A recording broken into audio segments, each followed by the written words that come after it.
Bienvenue dans l'Europe et vous, le rendez-vous Sudinfo qui décrypte l'actualité du Parlement européen. Deuxième saison. La thématique du jour, l'Europe et sa défense. Pour en discuter, Marc Botenga du PTB est membre du groupe de la gauche. Sudinfo présente l'Europe et vous, saison 2. Un programme au cœur de l'actualité du Parlement européen. Cédric Beaufailly. Marc Botenga, bonjour. Bonjour. Et bienvenue dans ce studio au cœur du Parlement européen ici à Strasbourg. Alors avant d'aborder les questions de la défense, histoire de nous plonger dans l'atmosphère et dans l'ambiance du Parlement européen, peut-être une petite anecdote pour nous faire découvrir les coulisses. Non, moi, ce qui m'avait frappé au Parlement européen, à Bruxelles, quand j'avais débarqué, c'était que les gens me demandaient « mais vous venez d'où ?» etc. Je disais bah, « de Bruxelles. Ah, vous êtes né où ?»« Bah, à Bruxelles. » Ils disaient « Ah, vrai Bruxellois, vous êtes le premier que je rencontre. » Je dis « mais comment est-ce possible? Vous vivez 3 semaines par mois à Bruxelles. » Et c'est qu'en fait, souvent, ils ne sortent pas du Parlement, parce qu'il y a des députés qui ont un coiffeur au sein du Parlement, la salle de gym au sein du Parlement, une librairie, etc. Et du coup, moi, je me suis dit, bon, il faut vraiment ouvrir cette bulle, parce que si je suis le seul Belge que vous connaissez...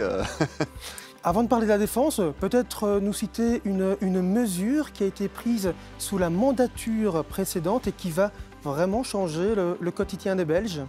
Je pense qu'avec le nouveau gouvernement belge, on s'en rend compte qu'en fait, il y a une grosse mesure qui a été prise au niveau européen, c'est le retour de l'austérité. C'est ces règles budgétaires qu'impose l'Europe à tous les États, qui en fait poussent les États à couper dans l'enseignement, dans les hôpitaux, etc. C'était une grosse mesure, on l'a beaucoup combattu, on a continué la mobilisation évidemment, mais ça vient directement du niveau européen. On entre dans le vif du sujet, la défense. Il y a un appel à plus d'autonomie de l'Europe en matière de défense. C'est un sujet sur lequel se penche activement le Parlement européen. Oui et non. C'est-à-dire, on parle beaucoup d'autonomie, autonomie stratégique, on appelle ça, en disant qu'il faut investir plus dans la défense. On entend beaucoup de chiffres. Il faut dépenser 2%, 3%, 5% de la richesse nationale pour la défense. Mais en vrai, il n'y a pas d'unité ici, parce qu'il y a beaucoup de députés qui disent « ouais, mais on va l'utiliser pour acheter des armes américaines ou acheter des avions de chasse F-35 ». Et du coup, en fait, quand on veut réfléchir défense au niveau européen, ben, il faut surtout qu'on regarde un peu, mais on est très dépendant des Américains aujourd'hui. Comment est-ce qu'on devient indépendant, autonome vis-à-vis des États-Unis ? Et justement, les États-Unis menacent de se retirer de l'OTAN. C'est une menace de Donald Trump. Si c'est le cas, l'Europe n'est pas capable de se défendre. Ben, si l'Europe n'est pas capable de se défendre aujourd'hui, il faut vraiment que les politiques qui ont été menées les dernières années s'interroge, parce que ce n'est pas une question uniquement de quantité d'argent, puisque même l'Allemagne et la France, à elles toutes seules, dépensent ensemble plus que, par exemple, la Russie. Alors la question est, pourquoi avec tout cet argent, on n'arriverait pas à se défendre aujourd'hui? Où va cet argent? Où y a-t-il un problème au niveau européen? Et c'est la question que j'ai toujours quand les politiciens des partis traditionnels viennent dire « il faut investir davantage parce qu'on n'a pas d'argent, pas d'argent, pas d'argent ».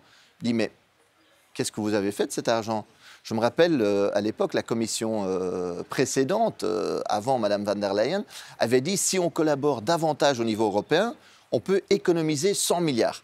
Parce qu'en faisant les choses ensemble, on peut être plus efficace, ça tient la route. Et aujourd'hui, on nous dit « non, en fait, quand on travaille ensemble au niveau européen, ça va être plus cher. » Alors je me demande où va cet argent, il n'y a aucune transparence là-dessus et ça m'inquiète beaucoup. Et dans cette éventuelle prise d'autonomie, où se situe la Belgique ? La Belgique, évidemment, devrait collaborer, doit collaborer, coopérer davantage. Je vois maintenant dans l'accord de gouvernement qui a surtout une idée avec l'OTAN, investir beaucoup dans l'OTAN. Je pense que dans l'accord de gouvernement, l'OTAN est mentionné 37 fois. Et moi, je me dis, en fait, est-ce qu'on ne ferait pas mieux de ne pas soumettre cette Europe à l'OTAN et donc la mettre en réalité à la remorque des États-Unis et coopérer davantage avec des pays, que ce soit des pays voisins. La Belgique a déjà des accords de coopération marine, de protection justement de l'espace aérien avec notamment les Pays-Bas. Pourquoi est-ce qu'on ne développe pas davantage ça, une coopération européenne, et en premier lieu avec les États voisins, ça tient la route, plutôt que d'aller voir en priorité les États-Unis, dont nous savons aujourd'hui le manque de fiabilité. Alors, vous êtes membre de la Commission Affaires étrangères. À ce titre, vous avez forcément suivi de près le retour de Donald Trump à la Maison-Blanche. Il veut annexer le Groenland. Cela demande une réaction de l'Europe ? Ben forcément. Vous imaginez, si jamais la Russie avait dit on veut un bout de Danemark, ou la Chine dirait écoutez les gars, nous on aimerait bien avoir le Canada, ben, l'Europe aurait réagi fortement. Ça aurait été sur pied de guerre, etc. Les États-Unis le disent, on va négocier. La présidente de la Commission européenne, Ursula von der Leyen, a dit nous sommes entrés dans une période de politique transactionnelle. En quel sens transactionnelle? C'est concrètement. Très concrètement, par exemple, déjà ça pose la question de l'autonomie, parce que si on achète des F-35, vous n'allez pas défendre le Groenland avec des armes américaines. Hein. Eux, ils poussent un bouton et ton F-35 s'écroule. Donc la question très concrète, c'est deux choses, je pense. Effectivement, voir comment on peut coopérer au niveau européen et réduire cette dépendance vis-à-vis des États-Unis. Et nous avons les moyens, si on décide de le faire. Il faudra investir davantage dans le public et tout ça. Mais ça, c'est un. Et deuxièmement, de voir que le monde est plus grand. Vous savez, le monde a changé. Il y a plein de nouvelles puissances qui émergent. On parle souvent de la Chine, mais il y a l'Inde, il y a l'Afrique du Sud, il y a le Brésil, etc. L'Arabie Saoudite. Il y a l'Arabie Saoudite, mais il y a plein de pays qui émergent aussi en Afrique. Hein. Il y a un essor économique de plein de pays aussi en Afrique.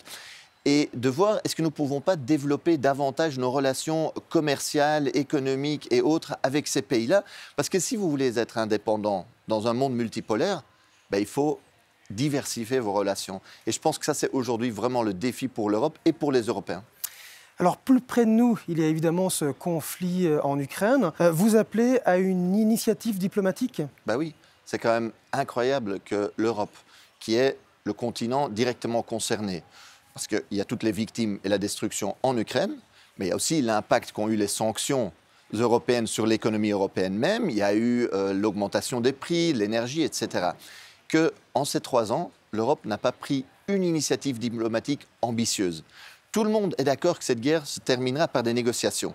Hein, que ce soit les Russes le disent, les Ukrainiens le disent, les États-Unis le disent, mais l'Europe elle-même, elle reste non, il faut la victoire militaire. C'est incroyable et c'est pas tenable. Et on risque d'avoir une position où Donald Trump, président des États-Unis d'Amérique, et Vladimir Poutine, dirigeant russe, vont négocier sur la sécurité en Europe sans que les Européens soient impliqués. Ça, c'est quand même incroyable. Donc oui, l'Europe doit avoir ça. Et malheureusement, aujourd'hui, avec cette Commission européenne, je vois qu'il y a un désinvestissement dans la diplomatie. Et le Parlement européen qui réaffirme son soutien à Kiev. Mais soutenir un pays qui est agressé, c'est normal. Ça, je veux dire, moi, je ne comprends pas d'ailleurs pourquoi on ne fasse pas la même chose au Congo. Parce que le Congo se fait agresser par le Rwanda envahit le Congo avec des troupes, et là l'Union européenne collabore avec le Rwanda. Je ne comprends pas non plus que quand les Israéliens prennent les terres palestiniennes, on soutient Israël. Hein. Donc il est normal de dire, voilà, nous avons une solidarité avec l'Ukraine dans cette guerre. La question, c'est quoi la meilleure solidarité? Et la première, ce serait quand même de dire, sur base du droit international, nous lançons des négociations qui permettent à l'Ukraine de retrouver son indépendance, sa souveraineté, et d'arrêter les tueries. Quand vous avez l'Ukraine, les Russes, les Américains qui parlent de négociations, qu'attend l'Europe pour prendre les devants? Et vous venez de l'évoquer aussi, la situation à Gaza, peut-être un petit mot. Hein, il y a un cessez-le-feu qui a été décrété. Comment l'Europe et le Parlement européen doivent suivre cette situation vraiment explosive là-bas? Mais remarquons que l'Europe a été totalement absente. Donc l'Europe est le premier partenaire, si on veut, surtout au niveau commercial d'Israël, et n'a pris aucune sanction pour arrêter les violations des droits humains de la part d'Israël. Donc on a la Cour internationale qui parle de génocide, on a la Cour pénale qui fait un mandat d'arrêt contre le dirigeant israélien Netanyahou, et l'Union européenne continue de soutenir Israël.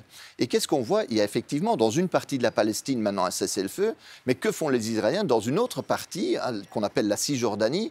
Ils commencent à expulser les Palestiniens maison par maison de leur maison et puis de reprendre le contrôle de ces maisons. Donc on voit que les Palestiniens sont dépossédés de leur maison, de leur terre, maintenant dans une autre partie. Et il n'y a toujours aucune réaction européenne. Donc que devrait faire l'Europe? Elle devrait dire, voilà, Israël est notre allié, notre partenaire privilégié. Mais on n'accepte pas que ce partenaire viole le droit international. Nous allons prendre un embargo, par exemple militaire. Déjà, on ne va pas envoyer des armes pour soutenir un génocide. Et on va dire à Israël, écoutez, si vous voulez des relations commerciales normales ou privilégiées avec nous, vous allez respecter les droits humains et le droit international. Marc Motenga, on rappelle, PTB est membre du groupe de la gauche. Merci. Merci à vous.